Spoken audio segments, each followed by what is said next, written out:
अस्सलाम वालेकुम नाजरीन, मैं हूं जमाल याकूब जाफरी। उम्मीद है कि आप लोग खैर आफियत से हैं, जहां जहां पे भी हैं खुश हैं, महफूज है। नाज़रीन, अगर आपने ये चैनल सब्सक्राइब नहीं किया, प्लीज़ इसको सब्सक्राइब करें, बेल आइकन को प्रेस करें ताकि आने वाले नोटिफिकेशंस बआसानी आप तक पहुंच सकें। नाज़रीन, आज सबसे पहले एक सर्वे की बात करेंगे। एक सर्वे कंडक्ट किया गया, हमारे अपने तौर पे किया गया, और नाज़रीन उसमें अवामी राय जानी गई। अवाम से ये पूछा गया कि उन्हें क्या लगता है कि जो आने वाली हुकूमत है उसके बाद मुल्की हालात बेहतर होंगे, और क्या वजीर आजम साहब आ सकेंगे, कोई वजारत उज़्मा का मनसब संभाल सकेगा, उस पर बैठ सकेगा। तो अवाम का ये कहना था कि हमें पहले लगता था कि इलेक्शंस नहीं होंगे, फिर इलेक्शंस हो गए, और फिर इलेक्शंस जिस दिन हुए तो अवामी जो टर्न आउट आया उसको देखकर यही महसूस हो रहा था कि अब हालात कोई बेहतरी की तरफ जाएंगे। लेकिन जब से धांधली सामने आना शुरू हुई, इलेक्शन कमीशन पे हमें बहुत ज्यादा भरोसा था। इलेक्शन कमीशन ने जब फैसलों को डिले किया, फैसलों को रोका, तो अवाम थोड़ी सी नाउम्मीद सी हो गई, और ये जो नाउम्मीदी है ये लोगों के चेहरे से झलक रही है। नाज़रीन, ओवरऑल अगर देखा जाए, जो डिफरेंट सर्वेज हुए उनकी अगर बात की जाए, तो यही हो रहा है कि जो इलेक्शंस हैं उनमें रिगिंग हुई, और अवाम जो है वो खासी मायूस दिखाई दे रही है। नाज़रीन, इसके बाद हम लोग आ जाते हैं कि मुल्क की सियासत में क्या हो रहा है। नाज़रीन, बलोचिस्तान की बहुत सारी पार्टीज, उन्होंने एहतजाज का बोला। आज जो जो ट्रेवल कर रहा है वो देख के ट्रेवल करे कि खैबर पख्तूनख्वा से, पंजाब से, कराची से अगर कोई कोयटा या बलोचिस्तान जाना चाह रहा है तो रास्ते ब्लॉक होंगे, शटर डाउन हड़ताल है, और वो अपना रूट चेक करके जाए अगर उसने आगे जाना है। दूसरा, ये पाकिस्तान तहरीके इंसाफ की जानिब से वजारत उज़्मा के मनसब के लिए मुंतखब उमर अयूब खान साहब का यही कहना है कि अवामी मैंडेट को माने, इसको एक्सेप्ट करें कि रेगिंग हुई है, ये धांधली हुई है, और ये जो धांधली है इसने मुल्क को बहुत ज्यादा नुकसान पहुंचाया है। अगर इसको जल्दी से जल्दी एक्सेप्ट कर लिया जाए, हुकूमत बहुत बेहतर बन सकती है। नाज़रीन, आज जो सबसे बड़ी खबर है वो यही है कि पाकिस्तान पीपल्स पार्टी एग्री कर गई है, मान गई है कि वो हुकूमत साजी करेगी पाकिस्तान मुस्लिम लीग नून के साथ मिलकर, और हुकूमत में उनके बंदे होंगे जो कि हुकूमत का साथ देंगे। गवर्नर्स की सीट्स, उसके अलावा चेयरमैन सेनेट की सीट, स्पीकर नेशनल असेंबली की सीट, और नाज़रीन इस किस्म की बहुत सारी ऐसी सीट्स हैं जिसके लिए वो अपने बंदे आगे करेंगे। और प्रोबेबली हमें बहुत कुछ सुनने को मिल रहा था, वो ये कि जो सदर हैं वो आसिफ अली जरदारी साहब होंगे, फॉरेन मिनिस्टर बिलावल भुट्टो जरदारी साहब होंगे, गवर्नर्स पाकिस्तान पीपल्स पार्टी के होंगे।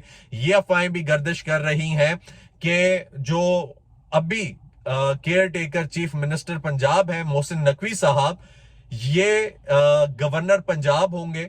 और ये भी सुनने को मिल रहा है कि अगर ये गवर्नर पंजाब ना हुए तो इनको कोई ना कोई मिनिस्ट्री जरूर मिलेगी, क्योंकि अभी इनको चेयरमैन पीसीबी भी लगा दिया गया है। तो लोग यही कहते हैं कि आखिर क्या गिदड़ सिंगी है इनके पास, लेकिन है तो सही। और एक एक्टिव बंदे हैं, काम भी कर रहे हैं, शो भी कर रहे हैं। तो जो जो उनकी अथॉरिटी है, जो जो उनके पास बजट है, जैसे जैसे उनके पास फंड्स आते हैं उनको देखकर उन्होंने काम आगे की तरफ बढ़ाया है। तो इस किस्म की अफवाहें गर्दिश कर रही हैं। उसके अलावा ये भी शामिल करते हैं, वो ये कि पाकिस्तान तहरीक इंसाफ ने केपी में सुन्नी इत्तेहाद काउंसिल के साथ इत्तेहाद का फैसला कर लिया है। जैसे ही हमें ये देखने को मिला कि एक जानिब पाकिस्तान पीपल्स पार्टी ने इत्तेहाद कर लिया पाकिस्तान मुस्लिम लीग नून के साथ, तो दूसरी जानिब ये देखने को मिला कि पाकिस्तान तहरीक इंसाफ ने सुन्नी इत्तेहाद काउंसिल के साथ मिलकर आगे हुकूमत बनाने और हुकूमत साजी करने की लिए आगे कदम बढ़ा लिया है। अब नाजरीन, जो अली अमीन गंडापुर साहब हैं उनकी जानिब से भी नोटिफिकेशन जारी कर दिया गया है 92 सीटों का केपीके में से, और उनका ये भी कहना था कि सारी पार्टीज जो हैं उनको साथ लेकर चलूंगा और आगे की तरफ बढ़ूंगा। नाजरीन, ओवरऑल अगर देखा जाए तो बहुत ज्यादा मुल्की हालात जो हैं वो कशीदा हैं, इस तरह कशीदा हैं कि पार्टीज आपस में इत्तेफाक कर रही हैं, इत्तेहाद कर रही हैं, कोई ना कोई तरीका है कि इत्तेफाक हो जाए।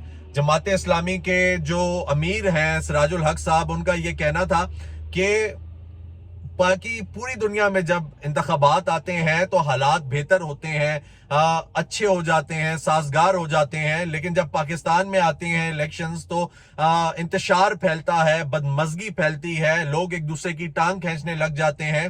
تو یہ حالات اس طریقے سے نہیں چلنے چاہیے۔ اور ناظرین، ان کا یہ بھی کہنا تھا کہ ہم اس کو نہیں مانتے، اور بہت ساری پارٹیز نے ابھی پھر سے احتجاج کی کال دے دی ہے۔ انہوں نے کہا ہے کہ اس کی قانونی کارروائی ہونی چاہیے۔ بیرسٹر گوہر صاحب کی جانب سے بھی ہمیں یہ سننے کو ملا کہ ان کا بھی یہی کہنا تھا کہ یہ جو الیکشنز ہوئے ہیں، اس میں جو ریگنگ ہوئی ہے، اس کے خلاف قانونی کارروائی ہونی چاہیے، اور قانونی کارروائی ہونا بہت ضروری ہے۔ اگر قانونی کارروائی نہیں ہوگی تو ہم لوگوں نے جو 180 سیٹیں لی ہیں وہ 180 سیٹیں ہمیں نہیں ملیں گی۔ ناظرین، اس سے پہلے میں نے آپ کو جو بتایا کہ ابھی پہیا جام ہڑتال ہو رہی ہے، شٹر ڈاؤن ہڑتالیں ہو رہی ہیں، تو آہستہ آہستہ یہ پارٹیز سٹیپ لیں گی۔ جو کاروباری حضرات ہیں ان کے لیے یہی ہے کہ ابھی کاروبار فی الحال کے لیے بہت زیادہ مشکلات کا شکار ہیں، اور جب تک حکومت نہیں بنے گی، حکومت سازی نہیں ہوگی تو کاروبار نہیں چلیں گے۔ ناظرین، ایک اور خبر جو اگر یہ کہا جائے کہ اب مجھے نہیں پتا، ہمیں نہیں پتا کہ یہ اس میں کس حد تک سچائی ہے، حقیقت ہے، لیکن ریسورسز سے یہ پتا چل رہا ہے کہ اگلا ایک مہینے کے لیے حکومت نہیں بنے گی، اور اگلا ایک مہینہ بڑا مشکل گزرے گا پاکستان کے لیے۔ یہ جتنی پارٹیز ہیں یہ ساتھ مل کر نہیں چلنا چاہتی، نہیں چلیں گی، اور حالات جو ہیں وہ اور سمت جا رہے ہیں، کسی اور سمت کو پکڑ رہے ہیں، تو اور کریں۔ اس کے علاوہ ناظرین، اگر آپ کو یہ لگتا ہے کہ آپ نے یہ چینل سبسکرائب نہیں کیا، پلیز اس کو سبسکرائب کریں، بیل آئیکن کو پریس کریں تاکہ آنے والے نوٹیفیکیشنز آپ کو بآسانی مل سکیں۔